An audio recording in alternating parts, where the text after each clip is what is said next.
The company let go of the cleaner who had worked there for 22 years to save $400 a month.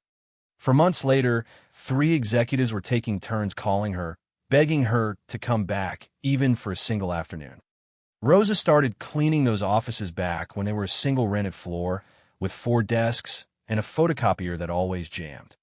The founder, Mr. Emilio, hired her himself on a rainy Monday because nobody else showed up for the interview.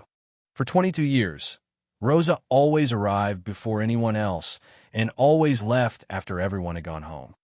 She knew every corner of the building better than any manager who had passed through in the last 2 decades. She could tell whose desk was whose just from a mess, and which employee needed a cup of coffee before you talked to them.